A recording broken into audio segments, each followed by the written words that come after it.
poverty is one that many people have heard and seen.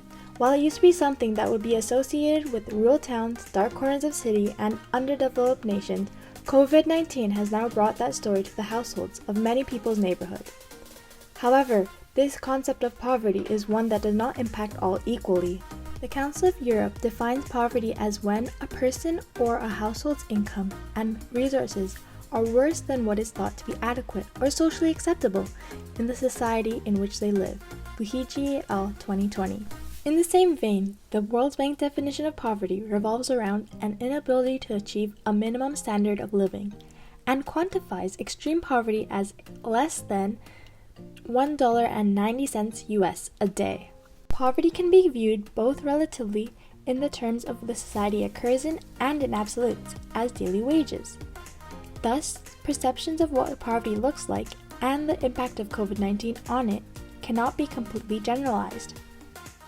Looking at the states of poverty and the institutions in place before and after the arrival of COVID exemplify this.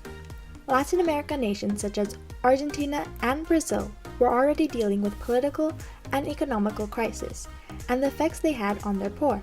In the years leading up to the current pandemic, relaxed labor laws and reduced public services in Brazil, along with the strong devaluation of currency in Argentina, left them both with increasing unemployment rates.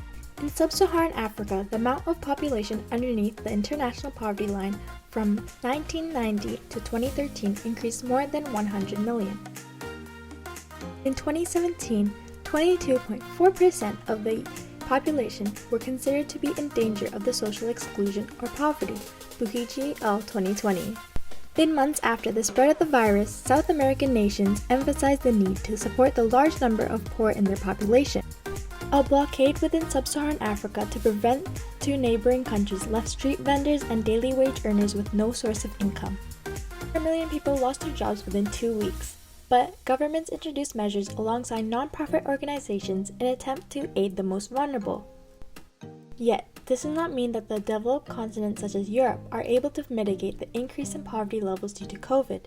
Those that have low socioeconomic statuses are bound to feel the impact of COVID the greatest on a global scale.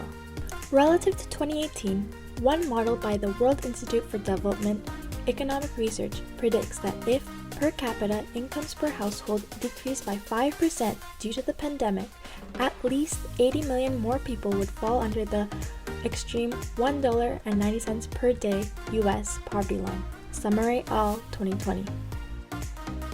Meeting health recommendations is difficult for those in poverty as well.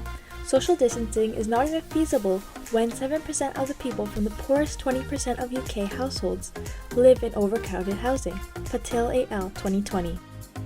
The jobs that people of low financial status hold do not usually give employees the opportunity to work from home, such as warehouse workers or those in manual labor, due to either their perceptions by and of healthcare professionals or the fear of not being able to work as a result of a diagnosis. Patel et al. 2020.